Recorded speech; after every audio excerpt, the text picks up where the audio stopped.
Oh.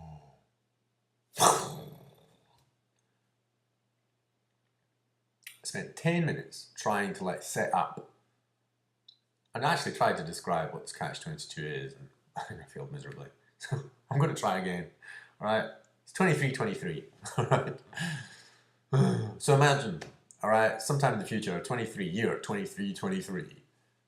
Looking back at this period of time and thinking, that was a very interesting period of time in history. Why? Well, because they had to get it right. But the problem was that if they thought that they had to get it right, then they wouldn't have got it right. It's a specific catch-22. Like Tango. If you kind of think you have to get a certain step and you have to get it right, then you're not really doing Tango. You're just kind of like doing something that you want to do that you've done before and you're trying to get it right. If you do it like that, you get an incredible kind of like Tango if the other person is really skillful too, or if there's trust of one person and they really know what they're doing, and that works, okay? And that works in Tango, okay? But it's a kind of quality of Tango. Whereas, if you have an equal kind of Tango, where both people don't really know what it is that they're going to do, because if they did, then,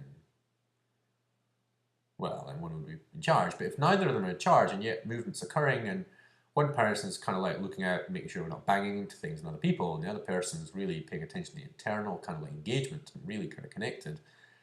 And, you know, it's like two legs. When you walk, you don't have to know where you're going. They just kind of like go. They're not making a decision. The left leg's going, hey, we have to go left here. And the right leg's going, no, we'll have to go right. No, they just kind of like, they both kind of agree in some weird kind of way to go forwards, certain directions. So in a similar way, that's what happens with Tango, where you get two couples, well, a couple, sorry, two people create this one thing. It's got four legs, but at any one time it's probably only 2 feet on the ground, and they're just kind of moving about, and it's rather peculiar. And it is a kind of an emergent level, and if you get into that level, that's when Tango is really interesting. Because neither of the individuals, if there are individuals at that point, know what they're doing. And yet, there is movement. And it's actually quite aesthetic and it's quite pleasurable and it works. Okay. So, that's, or I suspect Tai Chi as well, if you're doing kind of combat with another person. It's not that you're actually doing combat with another person, it's that you're involved in some dynamic where two people have become one. Okay. Okay, that's it really. Now, I had to do that in a kind of military thing. It's a bit tricky. Martial art. And I also have experienced that, I think, in classes and so on. And I've also done it with people. And I think that's actually what happens with normal human communication. When one person's talking, well, the other person's listening. And if you're kind of doing it together, then, do you see, there's a kind of a mutual thing going on. It doesn't really matter whether somebody's talking and the other person's listening. The point is they're mutually exploring certain ideas. And if they really are, if they're not kind of thinking their own thoughts, we're kind of just thinking together. Does that make some kind of sense? It kind of works for me. Okay, and that's kind of what I do with kids. And I end up verbalizing thoughts that the kids are thinking. And they sort of like put two words together. I kind of extrapolate or play around with that. And somehow or other the kid kind of goes, oh my God, that's the idea I'm thinking of. And they managed to communicate it to me. Because the proof is I'm verbalizing the thought that they're thinking. And they verified. Do you see kind of what I'm saying? Do you see? Right? Okay. So it's kind of like, it's basically kind of really, actually how most communication actually occurs. Right. But there's a catch-22. If we think about, and that's what's happening at the social level, okay, can we trust ourselves sufficiently, like we're doing Tango or in a Tai Chi in a martial situation, martial arts situation really, and we're choosing the art side of it. We're in a collective, and somehow or other, you know, we're communicating, but we're doing it in such a way that we're not doing it because we know, any individual knows what we're going to do. That's, I mean, for me, okay, from little pinhead over here, okay, that's the kind of situation we want to get ourselves into. Now that's a tricky scenario if we have to make sure, you know, we get places, all right? Like, we make sure that we have environmental sustainability. We make sure that, you know, the global warming doesn't occur. We make sure that everybody's got, like, you know, food and stuff like that. each other. We have to make sure that we haven't actually just dropped loads of nukes on each other. We have to make sure that religious kind of differences are celebrated. I think, do we have to make sure? I think so. But the trouble is, if we do it by planning, we're trying to work it out, it doesn't quite work. So it's kind of weird catch-22, or at least, maybe the catch-22 is in my head, all right? But it kind of is. It's in the system. In Tango, it's like a catch-22. It has the individual make a move. They're part of this thing which is bigger than the individual.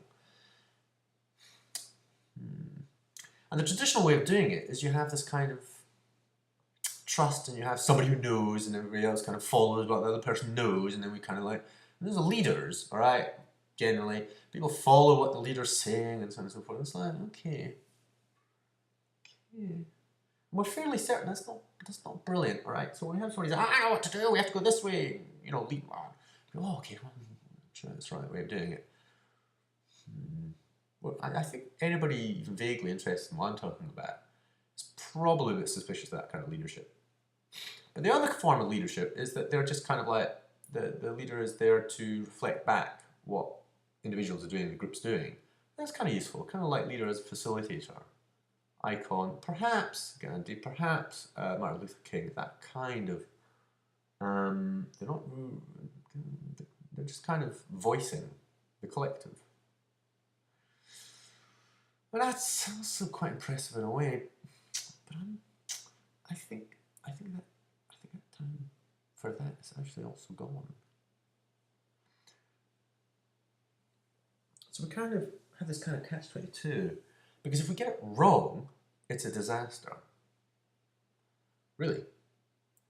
But we've got kind of one opportunity, kind of this period in time, 5, 10 years. As far as I know, some people have suggested that the opportunity is gone, it's past already.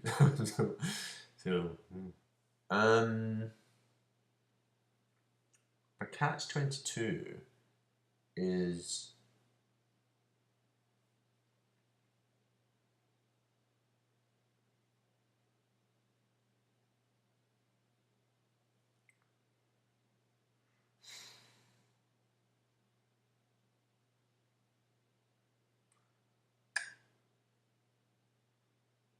it's the difference between individual and collective. And we've kind of gone through kind of like adolescence in terms of our awareness. Like, you got this political nonsense, of socialist versus whatever the other one is. Not capitalist, but you're looking for the individual, or you're looking for the social.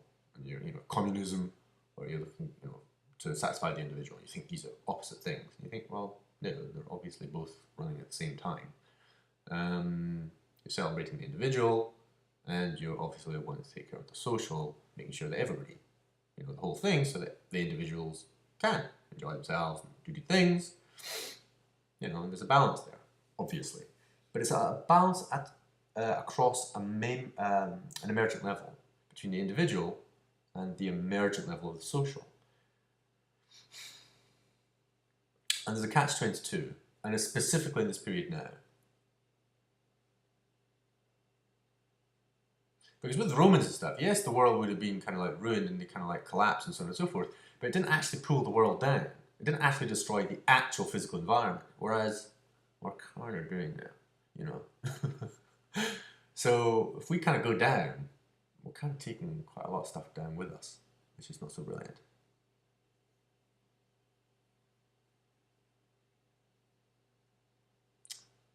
We've got to get it right.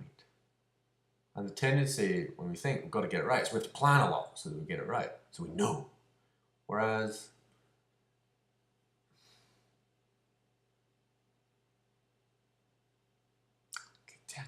look, another 10 minutes, I don't know if I've actually managed to describe accurately the catch-22.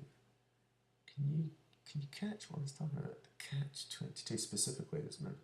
And it's to do with trusting individuals who we're trusting now. Really, now. Do we listen to this person or that person? What are we doing? Are we getting enough feedback socially?